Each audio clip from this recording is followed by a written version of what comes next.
estaba ocurriendo también en el sur de nuestro país, lo que ha pasado en las últimas semanas con los incendios forestales, que ha pasado también en términos legislativos. Bueno, pues de todo eso queremos conversar con Silvana Espinosa, experta en clima y ecosistemas de Greenpeace. Silvana, ¿cómo estás? Bienvenida acá a Mundo Infinito.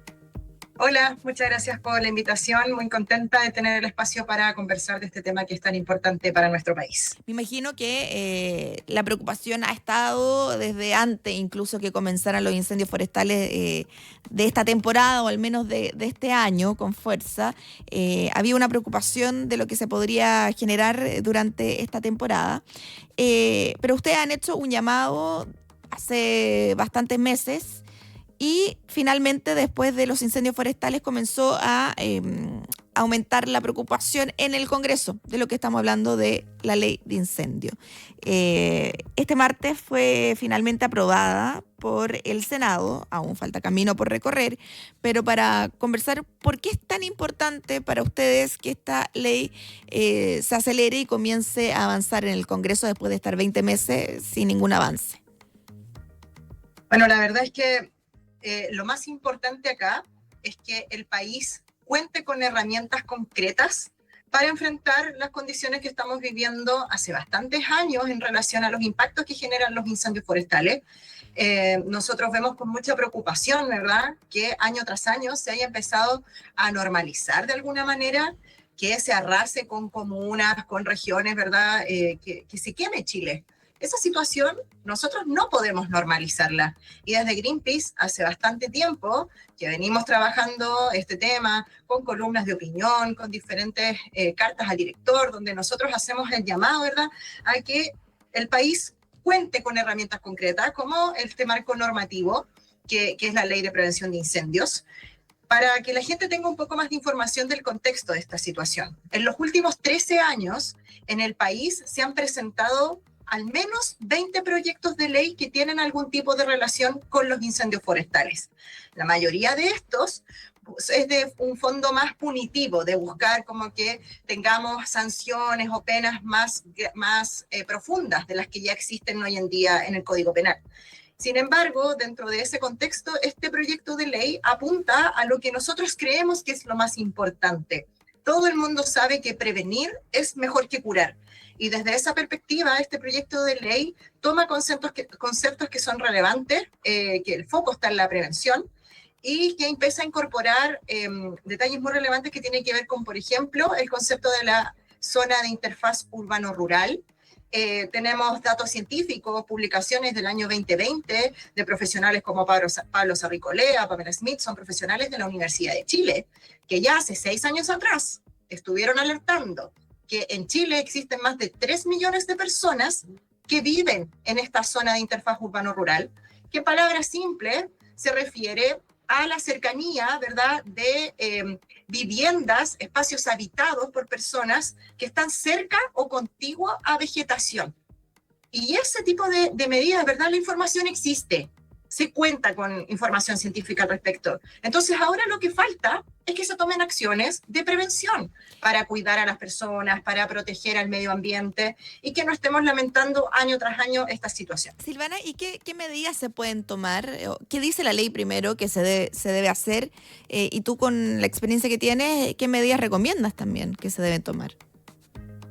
En general, lo más importante que nosotros tenemos que observar dentro de la situación que tenemos es entender que nosotros tenemos que planificar la forma en la que nos relacionamos con un territorio, con un espacio particular. Entonces, entender que si tenemos viviendas contiguas a la vegetación, es un riesgo. Entonces, no deberíamos tener habitantes cerca de la vegetación que en algún momento, combinado con otros factores, ¿verdad?, como el viento, se podría producir un incendio. Entonces, primero es planificar territorialmente nuestras regiones, nuestras comunas, con un enfoque que incorpore la gestión del riesgo de desastres, como por ejemplo lo que ocurre con los incendios forestales. Ese es como un gran contexto, un gran paraguas. Y desde esa... Perdona, es que me quedo ahí, que en el fondo es algo que hemos hablado estos últimos días, pero ¿cómo se lleva a cabo? Porque no es tan fácil, o sea, no estamos pensando en una ciudad o en una comuna, una población desde cero, que creo que esos conceptos me imagino que deben estar en la cabeza de quienes toman ese tipo de decisiones. Lo digo que son poblaciones que han crecido sin este tipo de regulación. ¿Cómo se saca gente que tiene su vivienda hace 20, 30 años de este tipo de zonas? ¿O qué pasa si se crean estas como zonas de transición que se habla? Entre lo urbano y lo rural. Claro, entre Sí. y pensando en que cuando se ha tratado de hacer eso muchas veces, se toman esos lugares. Entonces, ¿cómo es el trabajo para que efectivamente se llegue a concretar ese tipo de medidas? Sí, bueno, es un trabajo muy complejo. En el fondo lo que nosotros tenemos que entender es que necesitamos herramientas que sean vinculantes, que tengamos medidas concretas dentro de los planes reguladores comunales e intercomunales. Por ejemplo, este proyecto de ley habla de eso. Habla de que se pueda gestionar a nivel de los planos reguladores herramientas que nos permitan gestionar el riesgo de los incendios.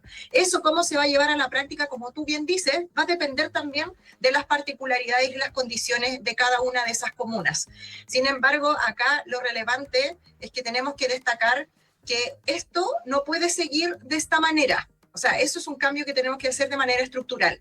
Dentro también del proyecto de ley se destacan medidas de la obligatoriedad de la construcción de cortafuego. Ese es un punto súper relevante. O sea, nosotros no podemos dejar que la vegetación también crezca por sí misma y que no tenga ningún tipo de manejo. El proyecto de ley también toca este punto, que existe una obligatoriedad en el manejo de la vegetación, es decir, como que esto después se transforma en la carga combustible.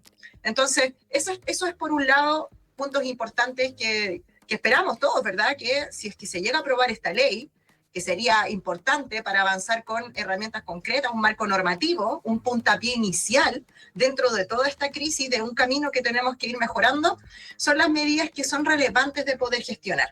Silvana, y ahí, según, por lo menos como está hoy la ley, como fue aprobada en el Senado, ¿quién es responsable de generar estos cortafuegos? ¿Es el municipio? ¿Es la comunidad? ¿Es CONAF? Porque sabemos que los recursos son limitados también. Sí, sí, este es uno de los puntos más complicados que estuvo en discusión dentro de este proyecto de ley, quién se iba a hacer cargo, ¿verdad?, de la construcción de los cortafuegos. Y esto quedó en manos de los particulares. Entonces, este punto es súper importante porque va a ser una obligación en caso de que no ocurran nuevas modificaciones. O sea, tenemos que recordarle a la gente, esto todavía no es una ley aprobada. Claro. La aprobó el Senado. Pero entonces, falta todavía también trámite por recorrer ahí en el Congreso. Pero es importante porque si queda en manos de particulares, estamos hablando de quienes viven cerca de empresas forestales, por ejemplo, que están cercanas a comunidades pobladas, que me imagino que también las mismas empresas forestales ya han tomado algunas medidas porque es parte también de su negocio, el que no se generen estos incendios forestales, pero es difícil, porque ¿quién paga? No estamos hablando de un recurso claro, de algún hecho que sea finito. Sí, no, y que me imagino que debe ser caro también realizar eso.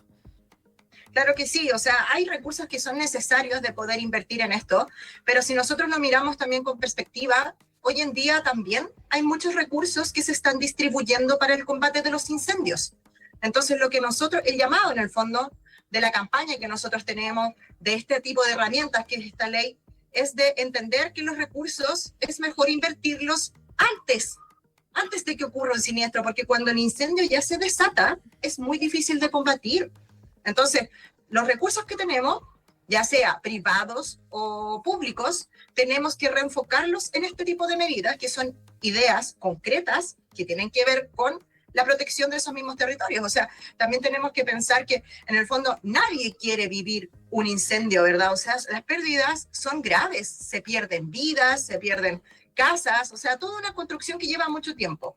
Entonces, desde esa perspectiva, es importante tomarle la importancia a este tipo de medidas que son relevantes para poder impedir también incluso que un incendio se propague. O sea, es importante tomar en cuenta que estas son algunas de las cosas, pero otra muy importante tiene que ver con la protección de los recursos hídricos. O sea, si nosotros no tenemos agua en los ríos, no tenemos agua en las napas subterráneas, no tenemos agua en los glaciares, si estamos destruyendo también nuestros glaciares, si no protegemos los humedales, O sea, todo eso nos está generando una condición de mayor vulnerabilidad en caso de que podamos enfrentar, que nos toque enfrentar una situación como esta. Estamos conversando con Silvana Espinosa, experta en clima y ecosistemas de Greenpeace. Y te quiero preguntar por CONAF. Yo sé que se está generando este cambio de CONAF a Servicio Nacional Forestal, SERNAFOR, que hay que ir incorporando también estas nuevas siglas, que estará bajo el Ministerio de Agricultura y el Servicio de Biodiversidad y Áreas Protegidas. Este cambio, ¿cómo lo ves?